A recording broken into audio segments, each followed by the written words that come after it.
Isang simpleng promotional post mula kay Ripple ang nauwi sa may init na sagupaan sa mundo ng crypto. Sa halip na tahimik na update tungkol sa institutional custody, naging malaking usapan ito tungkol sa kung alin sa dalawang blockchain. Yan po ay si Ripple na may XRP Ledger o si Solana na kilala sa bilis. Yan, kung alin po sa dalawang blockchain na ito ang mas karapat-dapat sa institutional spotlight. At hindi rin po nagpahuli si Litecoin na may pa-humor or pabiro na reaksyon sa gitna ng gulo. Kaya yan po ang siyang ating pag-uusapan sa video na ito at ang ating pinakaunang katanungan rito ay ano po ba ang layunin ni Ripple sa post na nagpasimula ng lahat. Sabi po rito ay Ripple's official X account announced that Swell 2025 will host top global finance leaders to discuss secure institutional custody in a tokenized world. Yan, pinahayag daw po ng Ripple sa kanyang opisyal na X account ang nalalapit na Swell 2025. Isa po itong malaking event na magtitipon ang mga kilalang leader sa global finance. Pag-uusapan po nila dito ang papel ng blockchain sa ligtas na pangangalaga ng tokenized assets.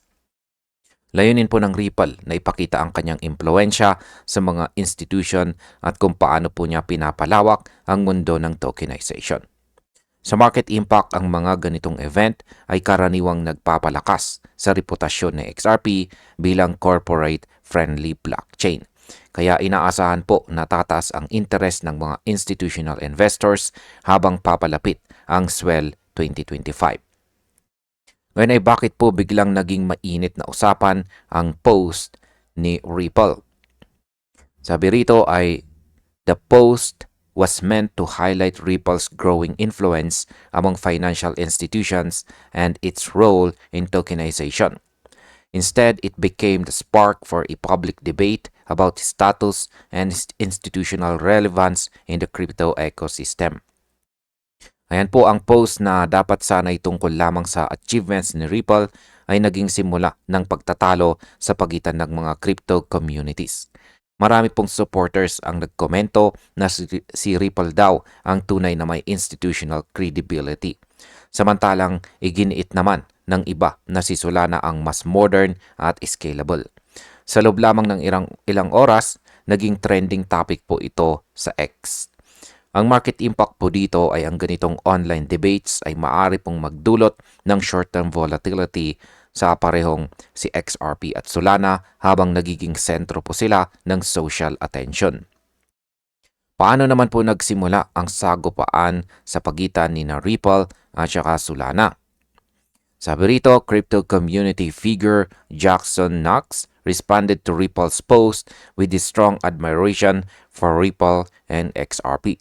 He wrote, "If there is any, and I mean any doubt, that Ripple the company and XRP the asset are not on your level, Solana and Western Union." Yan po yung actual na tweet rito ni Jackson Knox. Ang crypto influencer po na si Jackson Knox ang unang nagpasiklab ng apoy dito. Sa kanyang komento, sinabi niyang walang duda na mas mataas daw ang antas ni Ripple at ni XRP kumpara kay Solana at Western Union. Ang matapang po na pahayag na ito ay agad na umani ng pansin ng buong community at hindi po nagtagal ay sumagot naman si Solana. Ayan po yung sagot ni Solana. Sa market impact, ang mga ganitong tweet mula sa mga kilalang personalidad ay kadalasang nakakaapekto sa sentiment ng mga investors. Ang matapang na pahayag ni Knox ay nagbigay po ng hype kay XRP sa social platforms na posible pong magdulot ng pansamantalang pagtaas ng presyo. Ngayon ay paano naman po nag-react si Solana sa mga sinabi ni Knox? Sabi rito, ay Solana's official handle swiftly replied stating, "Correct, not on the same level." The response referenced respected voices from global finance, including Franklin Templeton executives who have publicly praised Solana's institutional readiness. Ayan, hindi po nagpahuli si Solana. Sa kanyang opisyal na X account ay nag-reply po siya. Ayan ang kanyang reply. at matalim ang kanyang linya. Sabi niya rito ay correct, not on the same level. Idiniin po ni Solana na siya raw ang tunay na may institutional backing dahil mismong mga executive mula sa Franklin Templeton ang pumuri sa kanyang performance. Sa madaling sabi, ipinahayag po ni Solana na siya ang mas advanced at mas handa para sa mga global institutions. Sa market impact, ang confident reply ni Solana ay nagpapatibay sa kanyang imahe bilang high-performance chain. Maaari itong magpalakas ng tiwala ng mga institutional investors sa Solana at magbigay po ng upward momentum sa kanyang presyo. Ngayon ay sino naman ang mga nasa likod ng suporta kay Solana? Sabi po rito ay Sandy Saul, Franklin Templeton's head of digital asset, recently described Solana as a unifying digital era layer that provides investors 24/7 access previously unreachable assets. Jenny Johnson, the firm's CEO, also called Solana one of the first institutionally focused chains. Ayan, paliwanag po natin yan. Ayon po kay Sandy Cole ng Franklin Templeton, si Solana raw ay parang digital bridge na nagbubukas ng access sa mga assets na dati ay mahirap pasukin. Sinundan naman ito ng CEO nilang si Jenny Johnson na tinawag si Solana na isa sa mga unang institutionally focused chains. Dahil dito, mas lumakas po ang posisyon ni Solana bilang isa sa mga pangunahing kandidato sa institutional blockchain adoption. Sa market impact, kapag ang mga global financial giants ay nagpahayag ng suporta sa isang blockchain, malaki po ang posibilidad na sundan ito ng aktual na investments o pilot projects. Positibong sinyalis po ito para sa presyo ni Solana. Ngayon ay paano naman po nakisali si Litecoin sa gulong ito? Sabi po rito ay moments later, Litecoin's official X account joined the discussion with a playful meme. It showed two women labeled Solana and XRP fighting, captioned "Fight, fight, fight, fight." Ayan, ito yung response po ng Litecoin. Ayan. Tinakpan yung muka ng Solana at saka XRP. Ayan, nag-aaway po sila. Tapos fight, fight, fight, fight. Kaya hindi po nagpahuli itong si Litecoin sa kasiyahan.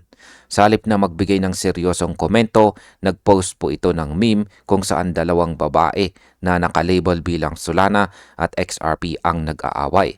Ang caption po nito ay fight, fight, fight, fight. Mabilis po na kumalat ang post at nagdulot ng tawanan sa community.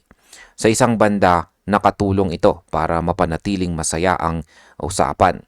Sa market impact, ang humor strategy po ni Litecoin ay epektibong paraan para mapanatili po ang kanyang visibility sa social media na nakakatulong po para manatiling relevant si Litecoin kahit po sa mga matinding rivalry moments. Ngayon ay ano naman ang mas malalim na kahulugan ng clash na ito? Sabi rito ay beyond the memes, the exchange highlights the ongoing competition for institutional trust in blockchain finance. Ripple continues to focus on bank partnerships and tokenized settlements, positioning itself as the bridge between traditional finance and digital assets. Ayan po, sa likod daw ng mga meme at banter, malinaw na ang totoong laban ay tungkol po sa institutional trust. Si Ripple ay patuloy po na nakatutok sa mga bangko at tokenized payments bilang tulay ng traditional na finance papunta sa digital assets. Ibig pong sabihin, si Ripple ay gustong maging haligi ng interoperability sa pagitan ng dalawang mundo. Sa market impact, dahil po sa tuloy-tuloy na partnership ni Ripple sa mga bangko, nananatili po na matatag ang demand para kay XRP sa remittance at saka payment use cases. Ano naman ang ipinagmamalaki ni Solana sa labang ito? Sabi rito ay Solana, meanwhile, emphasizes speed, scalability, and validation from global asset managers. Its strategy focuses on real-time financial applications and high-performance token infrastructure. Ayan po, ang ipinagmamalaki naman ni Solana ay ang kanyang bilis at scalability. Nakafocus po siya sa mga real-time financial applications at sa pagbuo ng high-performance token systems. Sa tulong ng mga asset managers na sumusuporta po sa kanya, gustong ipakita ni Solana na kaya po niyang pamunuan ang modernong institutional blockchain framework. Sa market impact, ang patuloy po na pagpapakita ng speed at scalability ni Solana ay pwede pong magdulot ng mas mataas na adoption rate. Kaya posible pong sumabay ang presyo ni Solana sa paglakas ng market sentiment. Bilang panguling katanungan ay sino naman ang mas malaki ang tsansa dito sa institutional world? Sabi rito, as well 2025 approaches, the crypto industry is watching closely. Will Ripple's enterprise-grade strategy continue to attract banks and payment providers? Or will Solana's institutional narrative win broader acceptance among assets managers? Ayan, habang papalapit daw po ang Swell 2025, nakatutok ang buong mundo ng crypto sa resulta. Mananatili bang leader si Ripple sa mga bangko at payment providers? Umaagaw ni Solana ang corona sa institutional narrative? Ang parehong project ay may sarili pong lakas. Si Ripple sa regulasyon at partnerships at si Solana naman sa performance at innovation. Kaya sa market impact, ang resulta po ng mga paparating na event tulad ng Swell 2025 ay maaring magtakda ng bagong direksyon para sa presyo ng XRP at Solana sa fourth quarter ng taong ito, ngayong taong 2025. At bilang panghuli, ang aking opinion naman tungkol dito ay ang laban po rito ng Ripple at Solana ay hindi lamang tungkol sa bilis at presyo. Ito po ay tungkol sa kung sino ang mas may tiwala ng mga institution sa hinaharap ng blockchain finance.